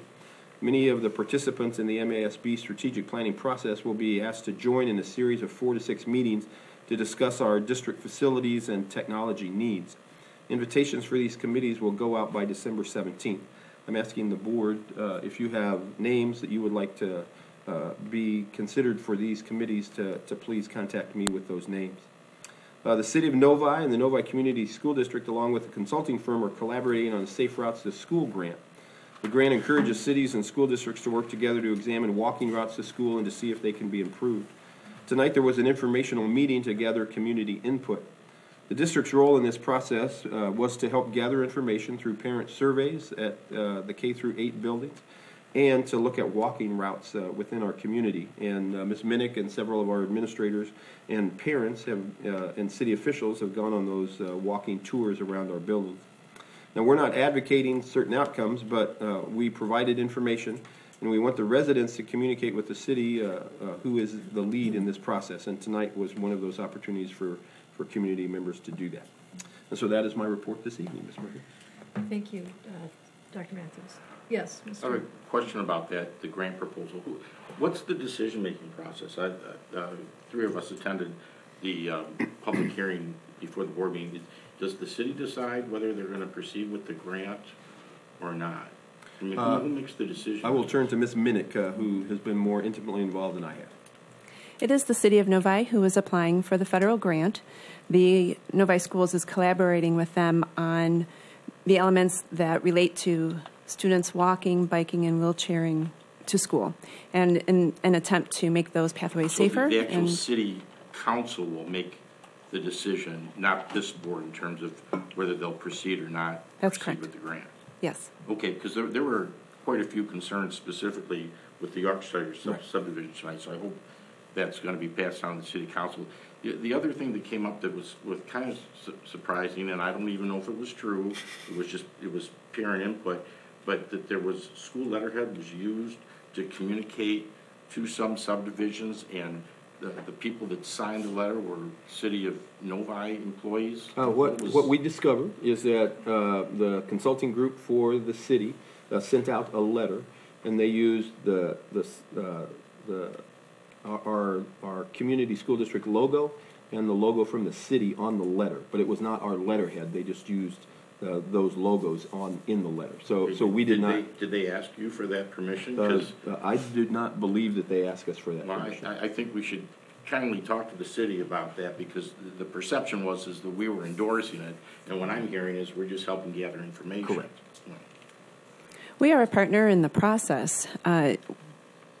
If there are projects that the district does not wish to embark upon, I will make those noted and be sure that our comments are heard in those action plans, certainly.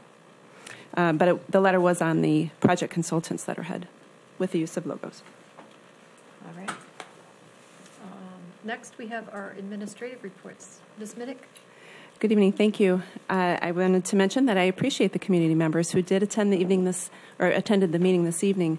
Their feedback and input is very valuable and will absolutely be taken into account as we collaborate with the city on this process. I also want to extend a thank you to our business office staff.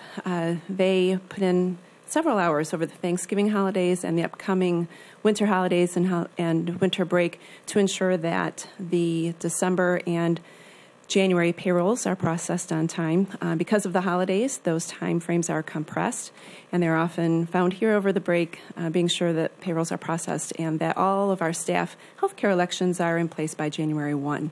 So I just want to extend thanks to them, as they're often behind the scenes. All right. Thank you. Dr. Weber. So a great week this week in the district. It started on Monday morning with Kamau coming in. Actually, they came in last Friday with 4 robots in our 5th grade. Actually, 5th grade students helped us beta test that. Some of you saw it on Facebook Live. A thank you to George Sipple for putting that out there and sharing that event. And what we're exploring right now is the possibility that every 6th grade student would have the opportunity to earn an international robotics certification through a course of study with these robots. Right now, as we look at this, doing some more research on the curriculum, which is tied to and worked on with a company called Pearson Education, which is the largest global education entity. There are over 200 of these classes currently going on in Europe, with over 600 kids having went through it thus far. Feedback from the kids was spectacular. Dr. Matthews is there, thank you for that, and took a look at that. It fits very well with our incredibly robust STEM efforts. When we look at K4 and our Curiosity kits, we look at paper circuitry occurring for every 4th grader and 5th grader in our district, laddering up to this as a potential robotics opportunity. Going into a design thinking approach in our 7th and 8th grade, enhancing our STEM opportunities there, perhaps with things like Arduino, open source work, and then up to the high school, where we have a very robust palette of opportunities for our kids. That same day, actually that evening, we had a parent mental health meeting. About 20 parents were there. We showed the film Resilience, and this film focused on the physiological concept of adverse childhood experiences and what difficult experiences when people face those from birth to 7 years old, what that can do. And what we learned is kids that have more of these adverse experiences are 32 times more likely to struggle in school. This fits in with one of our superintendent goals and district goals, which is to educate all of our K4 administrators and teachers around trauma and how that trauma impacts instruction in the classroom and impacts our students. So we are partnering with a community health organization, CNS. We'll be providing these training opportunities to our elementary staff in the months of January, February, and March. The film Resilience was very well received.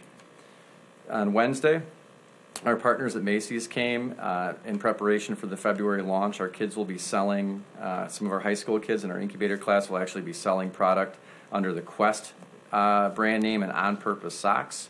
And they came to give feedback to our kids on how they were doing. So thank you to Macy's being a great partner. Today I had a meeting with Danielle Tagai, Emily Polanski, Melissa Matson, myself, representatives from Providence Park Hospital and Ascension. Fantastic partners. This meeting was about developing a psychiatric emergency service form. And what that means is if staff in our community school district feel that a student is at a point where there could be a potential psychiatric emergency, that we have a standardized form to give that parent that would help them get in to get services wherever they're going, and also go with act as a release for HIPAA. Within that, there's also using the Columbia Suicide Protocol, in which the students would engage in filling that out. So a parent not knowing, instead of not knowing where to go or how to approach that, would actually walk into a service provider with that document. Again, my thanks to our representatives from Providence who came in and helped with that. It was amazing. We also had some fun with our seniors today at the lunch. I'm glad that Principal Baker's still in the room. He hosted his first senior luncheon. Big thanks to Maggie Sharon, who's been a teacher here in Novi for years. She really organizes everything. Kristen Grabinski had her kids singing. Darby Hoppenstead arranged for the transportation. Novi Police Department was there. Eval Gazzarato had her kitchen staff. Our kids are spectacular. I think, Robert, the looks on the faces of the seniors who come and how they feel about that, and the energy from our kids. Every senior left with a stocking filled with gifts. Can we just clarify that these are not seniors in high school? Pardon me? Senior citizens. They're seniors in high school. No, thanks, Murphy. Of course, they're senior citizens. That's hence I know that, but you just kept saying seniors, and but when I first pictured it, and then I was like, well, if people are watching this, they might not realize the senior citizens. Yes, it's been a tradition that we've talked about here for year after year after year, and it's something that's been a tradition at the middle school where we service our senior citizens. So. Thank you so much for asking that question. Yes, and Rotary is also behind that as well. We also had today day-long captains training. Brian Gordon and Novi Athletics is responsible for 140 coaches throughout all of our programming in middle school and high school. Brian has done this as long as I can remember, and what he does is has all of our captains per that season. They come in for a day of training. I was fortunate enough to be invited to speak with them for a little bit today. And the focus was on competition, the love of competition, embracing that idea of competition and how good it feels to compete. But the flip side of that is self-care, taking care of themselves and focusing on their mental health, especially when their athletic career ends or they suffer an injury. The feedback from the students was excellent, and I wanted to thank Brian for offering an opportunity to work with our kids. Our kids are absolutely amazing. Ryan Smith from Orchard Hills, Allison Bradley from Novi Woods, and Gianna Mrazek, our tech integrator from Oakland Schools, as Dr. Matthews had mentioned. We're all at Oakland Schools tonight with Dr. Kinzer receiving their graduation from the Aspiring Principals Academy. Thank you to them. Dr. Matthews, thank you very much for your information on A to F grading and other things happening in Lame Duck. From my perspective, as a person who's been a professional educator for 25 years, I find it incredibly ironic that as we in public education move away from singular metrics on kids, as we move away through A to F grades, as colleges and universities move away from standardized testing and grades as being the primary arbiter to let kids in, but looking at a different holistic experience, our friends in Lansing instead want to flip that and go back to a system that's a single measure. And I can't help but think of the captain of our gymnastics team, and speaking with her today, and thinking as she told me her story, that we would ever quantify one of our kids by a grade or a score at a competition or anything, instead of getting to know them or know a district or a building and really get to know from a rich level who that is. So My School Data is a place that parents can go. It's available. There's a 0 to 100 score on that, and I would encourage parents to look there if they're wondering their schools, or as I had said to a reporter today, Dr. Matthews is a superintendent who would welcome any parent for any conversation about our community school district, and I would guess that most of the people you serve with Dr. Matthews in Massa would also do the same thing. So we welcome our parents in for any conversation. So thank you very much. Great. Thank you for the third report. Lots going on, lots of exciting things going on. Thanks. Yeah, fantastic. Other questions that for board? This is an opportunity for board communication. If board members would like to share something that they have participated in, learned, or otherwise, this is an opportunity to do that. Mr. O'Connor? I'd like to highlight Dr. Matthews' column in the Novi News on November 15th. It talked about parents and schools that have to work together to maximize the students' school time. It was a phenomenal column, and I hope that if parents didn't see it online, I hope they look it up. It was posted on November 15th. It talked at length about how it is the expectation of our schools to make sure that our students are college and career ready. And it was very interesting how you positioned the whole column in the sense that the students are only in school 20% of the time when you do the math. And I really appreciated that. And it was a great learning thing, and I hope parents take that at heart, because you talk at length about how parents and the schools have to work together to emphasize the importance of learning. And I hope, especially with our extended ELL and ESL population, I hope the parents take that to heart and begin to speak English at home. And I think that's something that I hope is part of our partnership with parents and students and teachers, that we emphasize that, because it's going to make it a lot easier for everyone involved when there's more English speaking, on a regular basis. And I just think it will enhance the learning and, quite frankly, help all the kids in all the classrooms if that happens. So it was a great column, and I hope that everyone gets a chance to read it. Well, thank you. Other board members? Mr. Smith? Just a quick reminder that tonight, ELF Junior opened. We've got a number of students that are involved in that production at the Civic Center. It's tonight, tomorrow night, Saturday and Sunday, I think 2 performances. And then next week, Friday, December 14th, at the middle school, is Miss Burkhart's production of Zeus on the Loose and A Christmas Carol. So those 2 kind of one-act plays are going to be presented at the same time, 7:30, Friday the 14th. And I know at least one young performer in Zeus on the Loose is really excited about it. Starring Thomas Smith, Jr. The third. The third, excuse me. All right, There's 3 of you? All right. Other board members? Mr. Cook? The Kamal bringing in the robots, I really appreciate that. Just kind of wish I would have known about it. I got a surprise from my son who was there on the way home, and so he made sure I saw the video and everything at that point in time. When I see those robots, I deal with them quite often, and my concern is safety with the kids in those robots. There's an ISO standard about the speed and the force and the surface area that the robots maximize at without special guarding around them. And I didn't see any special guarding around those robots. I just want to make sure that we know that those robots meet the ISO standard for that. Is the ISO standard an international standard? Yes, it is an international standard, ISO 15066. I have robots that I work with in my facility that where I'm at that we cannot get into without a secondary safety system because of the speed, the weight, or even the area that you could contact a human with. So the interaction that you saw in the Facebook video was the same setup you would see in the schools that are being used in Europe. So I would say that knowing if the ISO standards are international, then my belief would be that they would not use robots then in that same setting in the European classrooms if they didn't meet those thresholds. Could you verify that for us? Sure. Okay.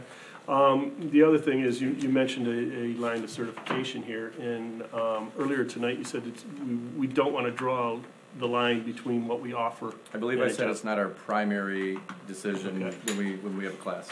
Okay, but other than that, my son was so excited that he actually went home and he actually started teaching himself C# or C# programming language just on his own. You realize the reason we didn't invite you is I wanted to give your son one over on you. That's all, so he could go and say that he had fun that day. He loved it. That's about the only thing he mentioned from that day. And that's and Paul, you get this because that's your industry. But the fact is, not every kid in that room is going to go get a job in robotics. However, if they know what it is and how it is, I think, I don't want to break any HIPAA violations here, but some of us may have had surgeries in this room where robots were actually used, right? Yes. And the fact of just having a knowledge of how they work and what they are. I had a great conversation with one of our new board members who's in the crowd tonight about robotics and the fact of how big, and you guys know how big the industry is, but we at all have an idea of what that is, it can help us. If it leads to a job for people, great, but I think just having that knowledge is there, and the fact that your son went and already started getting after it, I think that's fantastic. The other thing, I asked him what he thought of it, and he said it's great, but I think the kids are going to, it's not going to make a full year for the kids to learn on it. So the certification would actually be a 100-hour program in order to get that certification. So what the kids saw was a demo on that, but really the content that is there to earn that certification is 100 hours of content. So in looking at the scheduling, you can rest assured that if this goes next year, that your son would have not only plenty of content, but you'd more than likely be seeing him doing some work on it at home. And that's a conversation we can have as well with the board around one-to-one computing for sixth graders and that idea of giving them that opportunity. I do want to mention a couple other things. Is if we do this in the sixth grade, we want to make sure that when they do graduate, which is 6 years later, that they have not forgotten. We've all gone to training and forgotten what we learned over a period of time, and so we do need a way to keep that fresh in those kids throughout the rest of it. The other thing is, and I see it with the maker spaces at Meadows, I see it with trying to start coding clubs. There's such a demand that in order to get everybody the opportunity, that they limit the amount of time that they have on it. Maker spaces for 5th and 6th grade are limited to 4 hours. How much can you make in 4 hours as a kid and learn how to use the stuff? Coding, it's, the kids go in, they have fun, they're coding. The clubs are very focused. It's the one I'm thinking of was student-led, and there were some students that came in that were far beyond what the students leading it were able to teach them. So we want to make sure that it's appropriate, age appropriate. We want to make sure there's enough opportunity for everybody who wants to participate in it. They get the full opportunity and not just a very brief, cursory, this is what it is. Sorry, we've got to get other kids in here. Step through. And to your point on that, it very well could require some decisions by the board on curricular choices and opportunities we're going to have. Time is finite, right? And so what are we willing to say would drop off to make sure that everyone has that time? And as Mr. O'Connor was saying with strategic planning and thinking about a potential bond, thinking about the spaces that we may need as a district to entertain the things that you're talking about, and spaces that are dedicated, because really that is the issue. You think of it as if you're a hockey player and you want to play hockey, unfortunately you've got to find an ice rink, right? And that means you're playing at 11 o'clock at night sometimes. A maker space is the same way. It's not a typical classroom, so therefore the demand on it and that load can be high. So I would also say I would like the board and the community to think about as we're thinking about potential bond, what can we do to build these spaces into our district so we can increase those opportunities to create that equity of opportunity for kids. So then I guess my next question is, can we have a plan put together for what all this STEM activity is leading to in an aligned curriculum from pre-K, K, up to 12. Mr. Stee's in the back. I was going to recommend to him, because we have the smart tables with the kids down there, there's also a simple robot called a B-Bot that the kids, pre-K kids, would probably love to learn how to code and decipher problems on. So I will talk to you later, Mr. Stee, about that. But I would like to see some sort of plan of where we're going with all this STEM, because right now it almost looks like modern art, where we've taken a bunch of stuff, thrown it against the canvas, and whatever stick is what we're calling we have for for this. And Well, I'd like, if you could provide me at your leisure with a definition of what you mean by where we're going, because I don't know what you mean. The piece of providing opportunities for our kids so they can go up and be able to use that again in a lateral way, to have the idea of coding, to have the idea of these pieces of making, building, connecting them to our science curriculum and our science program that we have K-12. If the outcome is that you want or are interested in a finite piece of where does it lead with certifications, with badges, with what jobs our kids are going into, those are the clarifications I would appreciate in order to provide the board with a robust answer that you deserve. Well, we have requirements for math and social studies and English and likes of that where they're required to step up on through it. And I would think we would, even though we don't have a requirement for STEM, we would have some sort of plan that would be basically the same thing, that where we would start out with basically a B-bot or something like that, where the kids learn, decision making and reasoning and collaboration, and going on up through into our Osmobots and or Osbots, and then the Osmobots and the Spheros, and then getting up into the EDUs, and where we go on from there is a line curriculum, not necessarily throughout the semester, but from beginning to end of what our STEM activities are, that whether they're elective or whatever. I know in your video you mentioned and you mentioned again tonight, the electronic circuits, and those are offered in the art class, but I don't see it in the curriculum on the Atlas Rubicon, even in the mixed media section that the fourth graders are. So I guess that's kind of what I'm looking for is, we offer this STEM opportunity for coding through the Osbots, and whether we get into the Lego or the Vex Robotics or whatever at this time, and then this is the coding avenue of it, or this is the mechatronics avenue of it. That's kind of what I'm looking for. Okay. And NEF actually will be partnering with us on helping to tell some of that story, so that might be helpful as well. They're very interested in telling the story from a K-12 standpoint after they've had some exposure to it as well. Thank you. Okay. Mr. Mena, did you have? Well, yeah, I mean, kind of to put closure on that one, it's pretty clear that some of us are really passionate about this area. I know I brought up the issue in the past that, we are building something really nice here. I'm just not sure we're able to tell that story yet. It looks like you might be partnering somehow with the NEF to do that. I'm not quite sure, but it almost seems to me that it might be worth having maybe some sort of a side meeting. Certainly public is welcome if they want. But I certainly, even if it's just a few board members meeting with you, just to kick around some ideas so that we can get a better understanding of what the ultimate plan is for STEM within our district. That'd be great. Because I know we're doing a lot of great things, and I was very excited to see these robots. I didn't, after watching the video, didn't know if we had already purchased them or this was just something we were testing out. But certainly it fills in that puzzle piece down at the Meadows area. I'd like, if somebody walked up to me, being a board member, I'd like to be able to tell them, give them an elevator pitch on what we're doing with regards to STEM in this district. I can't quite do that yet, but I'm really excited to know that I think with some additional conversations I can probably get there.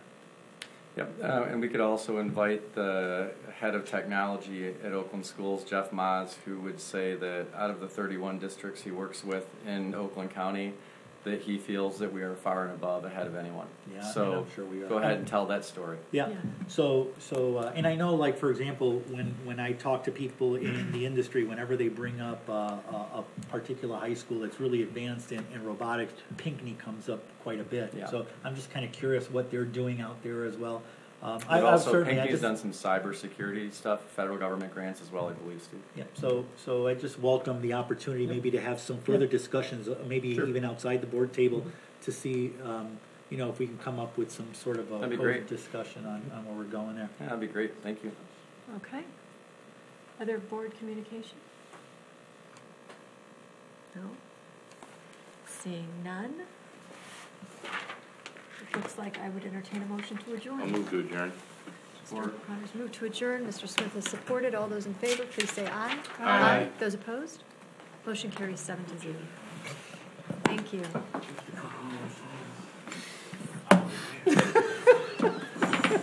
Wine, wine, wine. That's all you do, Mr.